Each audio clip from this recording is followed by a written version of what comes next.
Hello and welcome back to the AI Ethics Now podcast. My name is Tom Ritchie, and today I'm really delighted to be joined by four guests from the University of West London and the University of Worcester. To start with, we've got Dr. Victoria Magna, who's an Associate Professor in Education Studies and Early Childhood and serves as an AI lead and ECR lead. Joining her are Dr. Rebecca Mace from the University of Worcester, Sarah Hooper, and also Dr. Sharon Vince, also from UWL.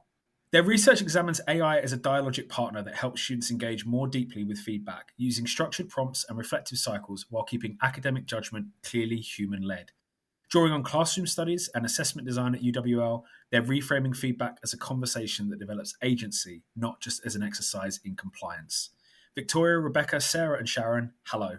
Hello. Hi, Tom. Hi. How are you all doing? You had a good week? Yes, very good. Great. Thank you. Good, thank you. Yeah. Excellent. Let's get started. What brings you all to this conversation on AI ethics, please? Well, I'll start. We come to AI ethics through education rather than a STEM route. Our whole team is made up of women educators who work in collaborative ways, and that already shapes how we look at technology. We weren't really drawn to AI because of a specific tool. We were not interested in efficiency. What brings us was the shared commitment to dialogue, to student well-being, and to understanding the emotional and relational side of learning. In our research, we saw AI not as a technical tool. We just wanted to see how it changed how people feel, how they communicate, and how they participate in learning. Students often carry a lot of anxiety and shame or avoidance around feedback. And we were hoping that AI could shift that dynamic. So for us, ethics is not really just about accuracy or bias, but it's also about responsibility, trust, emotional safety, and the relational space between humans and AI. And it's really great to hear that that's how you came to this discussion on AI ethics. And I'm excited to hear more about your work as we get into the questions. To start with, your work examines AI as a dialogic partner in the feedback process. Could you explain a little bit more about what you mean by dialogic partnership and how that differs from traditional feedback approaches, please? So when we talk about dialogue in our work, we are building on a long tradition in education that sees feedback not as a one-way message from the teacher to the student, but as a process where students actively make sense of information. So we know from research that students learn best when they can question and interpret and kind of rework feedback. So when it becomes part of a conversation rather than a static judgment. What our theoretical framework, based on the works of Mikhail Bakhtin, helps us see is that not all feedback feels open to dialogue. Students often treat teacher comments as authoritative, something they can't question, and that creates anxiety and in some ways shuts down engagement. So AI seems to change that dynamic because it doesn't carry the same institutional power, at least not yet. So students feel freer to talk back to it. They can test ideas, challenge explanations, and bring their own voice into the exchange. So the dialogue becomes something that they co-construct and make their own. Students told us that AI made it easier for them to reflect, not just in conversation with the tool, but in some ways in conversation with themselves. It helped them move away from passively receiving feedback to actively shaping their understanding. So for us, AI is not just about providing answers, it's creating that space for meaning making, agency, and reflection. And so this kind of dialogic partnership we think has real ethical and educational value.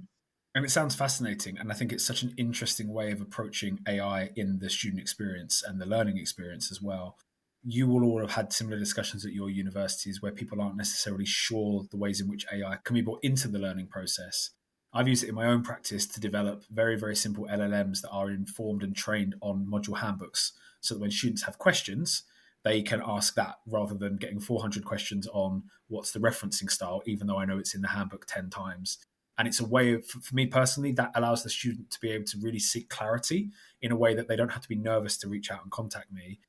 It also gives me then more time, because I'm not responding to that series of emails, to focus on my teaching practice, how I'm engaging with students, and how I can build that relational pedagogy that we aim for so much. You mentioned helping students engage more deeply with feedback, as you say, rather than like a static judgment. What does that deeper engagement look like in practice when AI is involved? And you said that students have found it easier or that they've enjoyed using it, but what have they been saying to you when they've had this dialogic discussion? Well, we were noticing previously when they've been engaging in feedback that there was an element of judgment, or they were perceiving an element of judgment from the feedback they were getting. So they were less able to engage with the feedback as actual directions or suggestions, because they were too concerned about how maybe the lecturer had judged them as an individual, and maybe thinking that they weren't capable of being on the course, or that they were less able as a student, as an individual. So we were hoping that the AI would take out some of that emotional noise, because there would be no emotional relationship. There's no hierarchy between the student and the AI. So rather than the student positioning themselves passively in the process, we wanted them to be really active in that process with the AI.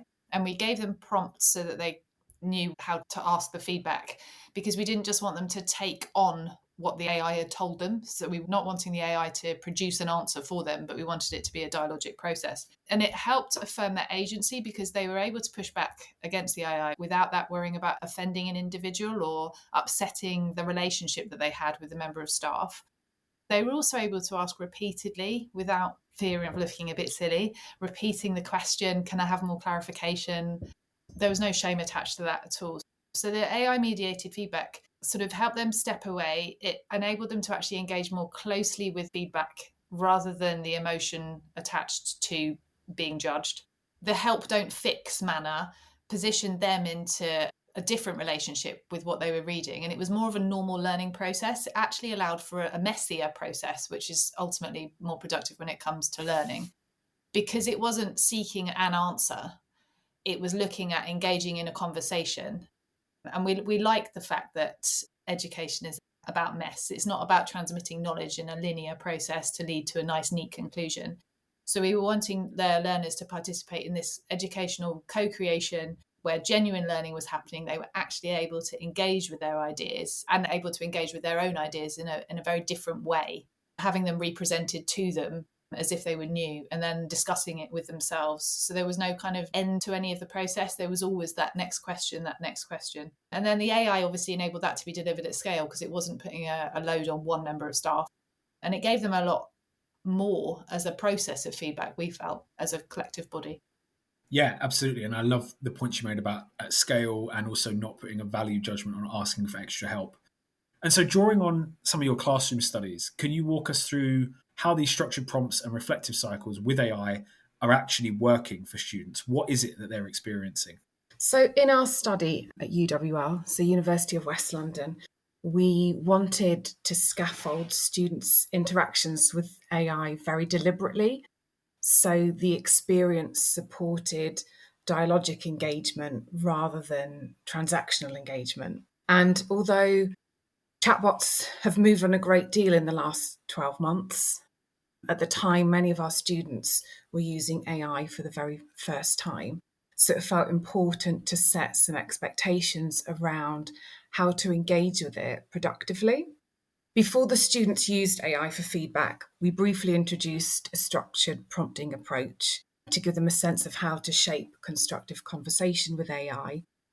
And as a team, we actually worked on the prompts collaboratively. We tested them, we refined them so that we had something that was clear and something that was consistent for students to be able to use. And then to make the starting point more equitable and supportive, we provided the first prompt for them to input. That meant that everyone entered the AI space with the same structure and didn't have to worry about crafting the perfect prompt, which, enabled students to feel more confident. Students were then invited to paste a short extract of their draft rather than a full assignment, and use that shared prompt to guide the AI's response. So, for example, act as a writing coach. Do not rewrite my work for me. Once the students had received the AI's response, the process didn't stop there. Students moved into what we describe in the paper as a reflective cycle. So reading the feedback, deciding what they agreed with, questioning areas that didn't align with their intentions, and asking follow-up questions. That ongoing back and forth helps students keep hold of their own voice and remain active in the process rather than just simply accepting the changes. So overall, the student experience became a cycle, and it mirrors that dialogic pedagogy, but in a private, low-stakes environment where students remained in control of the process. Yeah, and I think it's really important that you are able to share the exact experiences that students are having through your work. And that must allow you to have some really good insights into where perhaps students are struggling or where AI is taking a role in that conversation that you either did or didn't intend for it to have. But one of the key things that you talk about is this need to keep academic judgment clearly human-led while using AI. How do you maintain that boundary, and why is it important to make that distinction visible to students who are going through this process? Okay, so as Sarah said, students were instructed very clearly during the workshops that informed this study to prompt generative AI not to rewrite their work, but instead to act as a writing coach. So to support them in identifying the areas where they could develop, also identifying where they were doing well, so that their academic voice was maintained, so that very human element of academic writing was still there. And this is part of teaching our students about the need for digital literacy, the need for them to actually critically engage with what AI is generating. So, not just unthinkingly copying and pasting from ChatGPT, but actually evaluating what AI is saying to them, and thinking about, like as Becky said, where they can push back, where they can say, oh, I didn't agree with this. We've also had conversations with them around bias and around accuracy in terms of what Gen AI gives them. And that's really important as well, keeping that human element so that we can see where AI is giving a very Western view of something, for example. This has informed our practice this year at UWL. So we've become a lot more, I think, open and transparent with our students about how we're using it ourselves, because we've given them this tool and we want to model to them how we can use AI, but use it openly, honestly, transparently. So we're always talking to them about how we've generated this content with AI, but how we've put our own critical stance on it, how we've edited it so that we can model to them, so that we can show them how it's important to keep AI use really human led. And I think I'm sure that we don't have people listening to this podcast who are perhaps more cynical about AI and its impact on higher education. But I think it perhaps can help to soothe some of those fears around how Gen AI might be taking over in education and taking all of our jobs eventually. So that's the kind of stance that we've taken with it. Yeah, and I think on your final point about the cynicism for AI, I see it a lot in my work. I'm sure you see it a lot in your work and in your institutions as well. It's one of those perennial challenges we have of so many of the questions we have around AI use in education centers on the student, and it absolutely should. How's the student experiencing this in assessment? How are they experiencing it in their learning?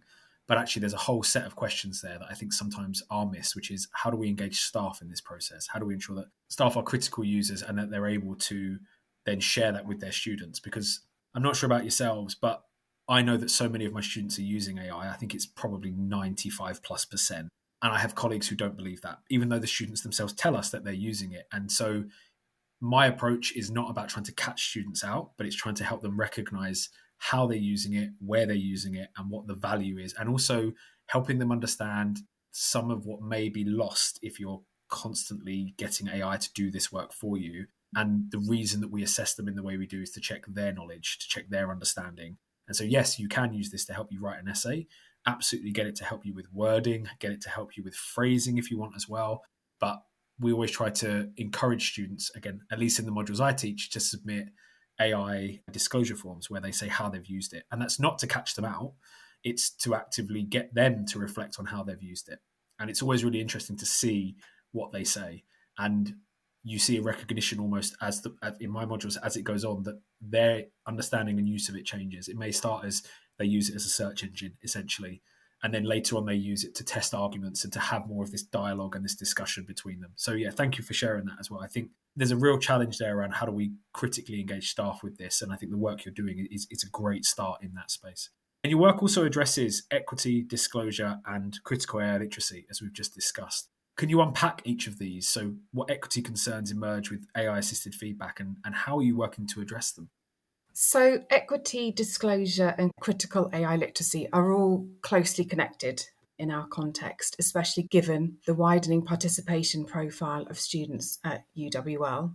For us, equity was central. Students come with very different levels of digital access, confidence, and prior educational experience. So using institution-provided AI, such as Copilot, which is what we used, ensured that everyone could engage with the tools in the same way. I think it's also important to acknowledge there's also an emotional dimension to equity as well. And given our context, we anticipated that some students might find traditional feedback situations emotionally demanding, and AI offered a lower pressure space for some of them to engage with critique at their own pace, which helped create a more level playing field. In terms of disclosure, which is equally important, students wanted clarity, not only about when they could use AI, but also about transparency about how we use AI as educators and how we're using it in our own practice. And Sharon touched on that kind of, a result of this work, we've adopted that strategy. We're very explicit when and how we use AI with our learning resources. So that's something that's important to us. And similarly, Tom, to a point that you made, we also have a cover sheet that we now expect students to upload with their assignments. So they declare, and we have a traffic light system, and they declare how they've used AI within the boundaries that we provide for them so that they know what's okay and kind of what isn't okay. Being open about this has really helped to kind of build trust and made responsible AI use feel normal rather than risky. And we're very clear that academic judgment remains human-led. AI can support the feedback process, but it doesn't replace expert evaluation. So finally, critical AI literacy goes beyond simply knowing how to operate the tool itself. It's about learning how to question AI outputs, evaluate the suggestions, and maintain your own voice. We encourage students to treat AI as a dialogic partner, something to think with rather than something to follow. And this helps to build agency, it helps to develop confidence and a sense of control as AI becomes more embedded in learning environments. And I also just want to add that this area particularly has sparked a developing research interest for me personally. I've previously worked in schools, including with children with additional needs, and that background has really shaped the way that I saw how students are engaging with AI in this project. It highlighted how often AI tools still assume that neurotypical learner. And as a result, my doctoral research, which I am now embarking upon, will explore how AI tools can support children with additional needs, particularly neurodivergent learners and those with ADHD. I can really see the potential for how AI can make feedback and wider learning more accessible for students who have traditionally found it harder, perhaps, to engage with these processes. So that's very much a watch this space for me, sort of emerging strand. So to kind of bring together the points that I've just made, for us, equity, disclosure, and critical literacy work together. They ensure that AI enhances learning rather than reinforcing existing hierarchies or introducing new forms of inequality. And I think it's really interesting that you mentioned about the role in schools. And so obviously this is a podcast focused on a module that we teach at university about AI ethics. And we speak a lot in these conversations about the experience of students at university and how AI is impacting that process. A reflection I've had, and it'd be really interesting to see your research develop and grow, is that we at universities, with all the resources we have, are struggling to come up with consistent policies about how we apply this. And the fact that then individual schools will have this same challenge with how students are using AI with homework, with learning in the classroom. What you're working on sounds super interesting, particularly in how it's helping students who are not neurotypical as well. And I think whilst you're focusing on schools, that same set of questions will entirely apply to students at university as well. So on to the penultimate question. You aim in your research to develop student agency rather than treating feedback as a compliance exercise. So I wonder, how does introducing AI into the feedback loop affect that agency development? Have you found that it enhances it? Does it risk diminishing it? Or is it both, depending on how and where it's used? So if it's used uncritically, unthinkingly by students who are just happy to copy and paste what they're finding from AI, and they're not engaged with it and they don't understand it, then it risks diminishing that agency.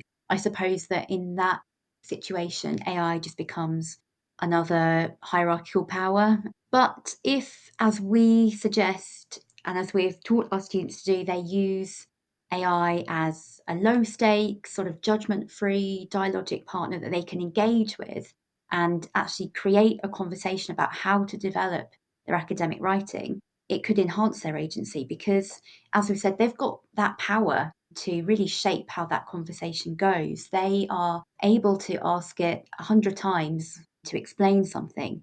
So they have that control over how they use it. So, first, it can allow students to feel that sense of ownership over feedback. They don't have to rely on academics at university. And we had one student who said, "Oh, it's great. I can do this at any time of day or night. I don't have to wait for an appointment with such and such lecturer." So they're in charge of that dialogue with AI. It takes place when they want it to. It can last for as long as they want it to, and they get to completely control that conversation. But another interesting thing that our students talked about was how AI sometimes confirmed their own thoughts around how they needed to develop. So they would say, "Oh, I have this idea around what I need to do next, but I don't trust myself." But getting feedback from AI that confirmed what they thought was like having that dialogue with oneself. It was confirmation of what they knew. So, again, that seemed to enhance their sense of agency because it wasn't just confirming that they were right about that one particular aspect, but it gave them that confidence to think, in future, I will trust myself and I have this sense of agency around what I need to do. I have this sense of control, but also confidence around what I need to do to improve my academic work. Yeah, I entirely agree with that. And I can see how that would give them that confidence, particularly in being able to access it when they require it. But with all of that said, I wonder, what steps do you think we can take to ensure a positive future with AI, please? One thing that I've seen is that we have quite a few students who are first generation at university, and they don't have that network of people they can go and ask or have conversations at a particular academic level or of any level. It's just their peer group, which might end up being an echo chamber. It might be they've all been in the same lectures and so they're hearing the same things. And the AI kind of use could offer them the opportunity to hear other voices, and it offers them access to the equivalent of a network where they can try out ideas. They can also try out ideas that they don't have to inhabit. They don't have to embody them. They don't have to push them through and attach themselves to those. They can see, what does it feel like if I were to act as if I had this idea? What would happen then? Which I think can be quite freeing for some students because there's such a fear. They're in a culture, a cancel culture, that if you say something, then sometimes you're held accountable for it. And I think that does translate into their academic works often, that they think that the lecturer is going to go to their house and check that they hold these views or that they genuinely believe these things. So there's less space. They offer themselves less space to rehearse different academic arguments or different roles within a particular debate. And that's where an AI can be quite useful. I just wanted to add that a positive future depends on designing AI systems and teaching practices that work for all learners, not just those who are already confident readers and writers. Otherwise, the advantages become further magnified and we risk deepening educational inequalities. Thank you all so much. It's been a really great conversation about your project, about your perspectives on this, and how we can use AI in a different way, perhaps, than others have spoken about on this podcast. So thank you all so much. I'm really looking forward to see how your research develops. And Sarah, with your doctoral studies as well, it'd be great to hear more about that in a couple of years' time if you'd be willing to join us again to share. But thank you so much. Have a lovely rest of the week, and I will speak to you very, very soon. Thank you. Bye. Brilliant. Thank you. Bye. Thanks for having us on, Tom. Bye. Thanks so much. Bye-bye.